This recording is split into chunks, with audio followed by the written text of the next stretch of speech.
ہمیں کوشش کرنی چاہیے جب بھی کوئی بات کرنے لگیں، کہیں کوئی آپ کی کوئی میٹنگ ہے، اللہ کا کچھ ذکر کر لیں، کچھ درود پاک پڑھ لیں۔ آپ کہیں نیکی کا کام شروع کر رہے ہیں، اللہ اور اس کے رسول کے ذکر سے اس کو شروع کریں، اللہ پاک اس کام میں برکت ڈال دے گا۔ آسان طریقہ کیا ہے؟ ہر نیک اور جائز کام سے پہلے بسم اللہ الرحمن الرحیم پڑھیں، اللہ کا ذکر بھی ہو گیا، ساتھ درود پاک پڑھ لیں، الصلاۃ والسلام علیک یا رسول اللہ۔ اب بسم اللہ شریف اور درود پڑھنے میں دیر کتنی لگی؟ میرا خیال ہے 10 سیکنڈ بھی نہیں لگے، مگر اب اس کام میں برکت آ جائے گی۔ گھر سے نکل رہے ہیں تو اللہ کا ذکر کرتے ہوئے نکلیں، درود پاک پڑھتے ہوئے نکلیں، کاروبار پر جا رہے ہیں درود پاک پڑھتے ہوئے جائیں، اللہ کا ذکر کرتے ہوئے جائیں۔ تو ذکر و درود آپ کی زبان پر اگر جاری ہوگا تو نبی پاک نے کیا فرمایا کہ اگر یہ نہیں کریں گے تو وہ ہر برکت سے محروم و خالی ہوگی۔ چاہتے ہیں کہ برکتیں آئیں، رحمتیں آئیں، اللہ رسول کا ذکر جو ہے وہ اپنی زبان پر جاری کر دیں۔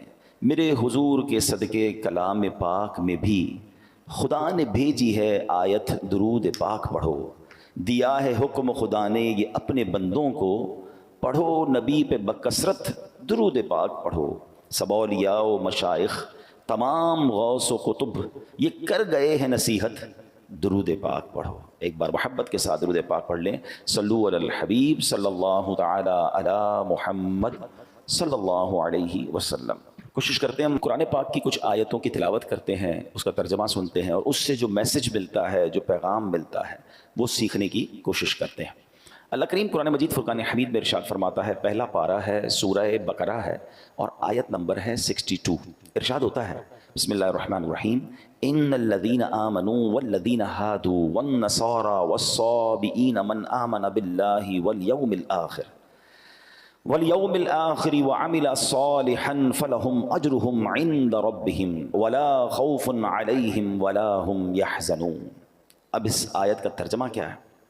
آیت کا ترجمہ یہ ہے، آسان ترجمہ قرآن کنز العرفان، بے شک ایمان والوں نیز یہودیوں اور عیسائیوں اور ستاروں کی پوجا کرنے والوں میں سے جو بھی سچے دل سے اللہ پر اور آخرت کے دن پر ایمان لے آئیں اور نیک کام کریں تو ان کا ثواب ان کے رب کے پاس ہے، ان پر نہ کوئی خوف ہوگا اور نہ وہ غمگین ہوں گے۔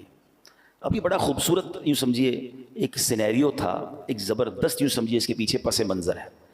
واقعہ ہے ایک ایسے صحابی کا جو تمام صحابہ میں سب سے لمبی عمر جن کو ملی، اور وہ صحابی ہیں حضرت سلمان فارسی رضی اللہ تعالیٰ۔ یاد یہ سب باتیں ہمیں پتہ ہونی چاہیے۔ 250 سال کے قریب آپ کی عمر تھی، اور آپ نے جس طرح اللہ کے نبی کو تلاش کیا نا، جس طرح ایمان ان کو ملا، جس طرح نبی پاک کا ساتھ ملا، جس طرح وہ پیارے آقا کے پاس پہنچے، یہ لمبی داستان ہے۔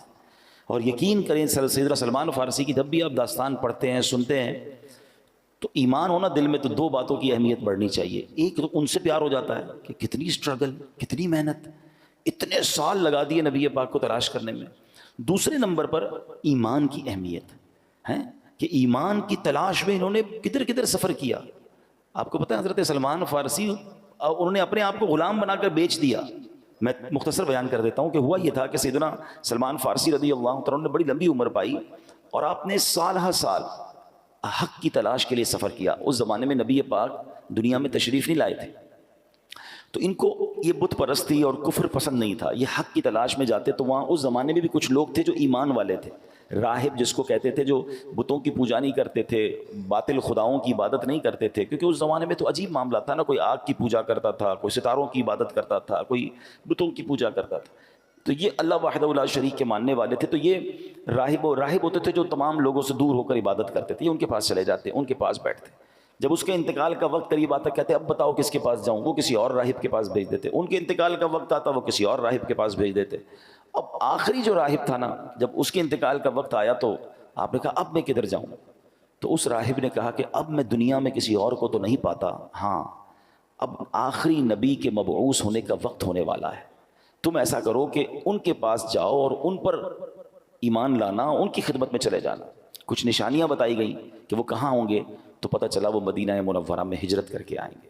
پیسے تھے نہیں مدینے جانے کے لیے، تو انہوں نے کیا کیا، سفر کرتے کرتے کرتے پتہ چلا کہ ایک قافلہ مدینے جا رہا ہے۔ قافلے والوں کو کہا مجھے مدینے لے جاؤ، کہا پیسے نہیں ہیں، ایسا کرو مجھے غلام بنا لو، میں تمہاری خدمت کرتا رہوں گا، مجھے اس بستی میں لے جاؤ۔ اپنے آپ کو بیچ دیا اور مدینے پہنچے۔ پھر بہت وہاں پر باغ میں کھجوریں اٹھاتے تھے اور محنت کرتے تھے، پانی کے ڈول اٹھاتے تھے، آپ کی کمر میں یوں سمجھے کہ بڑی تکلیفیں اٹھائیں، اور آخر کار جناب رسول اللہ صلی اللہ تعالیٰ علیہ وسلم کے پاس پہنچ گئے ہیں، گر پڑ کے یہاں پہنچا، مر مر کے اسے پایا، چھوٹے نہ الہی اب سنگے درے جانان، اب ایمان لے آئے، نبی پاک کی بارگاہ میں حاضر ہو گئے۔ بڑا عشق والا واقعہ ہے۔ لیکن اب انہوں نے نبی پاک علیہ السلام سے عرض کی کہ حضور میں جب آپ کے پاس آنے سے پہلے کئی ملک شام میں اور کئی ملکوں میں راہبوں کے پاس گیا تھا، بنی اسرائیل کے عبادت گزار تھے، تو یا رسول اللہ ان کا جب ذکر کیا تو نبی پاک علیہ السلام نے فرمایا کہ اے سلمان ان کا خاتمہ دین مصطفیٰ پر نہیں ہوا۔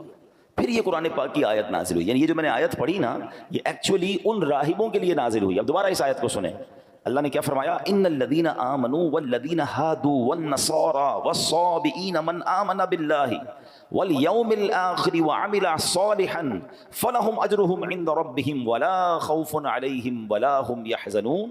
بے شک ایمان والوں نیز یہودیوں اور عیسائیوں اور ستاروں کی پوجا کرنے والوں میں سے جو بھی سچے دل سے اللہ پر اور آخرت کے دن پر ایمان لے آئیں اور نیک کام کریں تو ان کا ثواب ان کے رب کے پاس ہے، ان پر نہ کوئی خوف ہوگا اور نہ وہ غمگین ہوں گے۔ یہ آیت کریمہ جب نازل ہوئی تو نبی پاک نے فرمایا اے سلمان یہ آیت ان راہبوں سے متعلق ہے، ان میں سے وہ جو حضرت عیسیٰ پر ایمان رکھتے تھے اور ان تک میرا پیغام نہیں پہنچا وہ تو خیر میں ہیں، مگر جنہوں نے میرا نام پاک سنا مگر پھر مجھ پر ایمان نہ لائے وہ ہلاک ہو گئے۔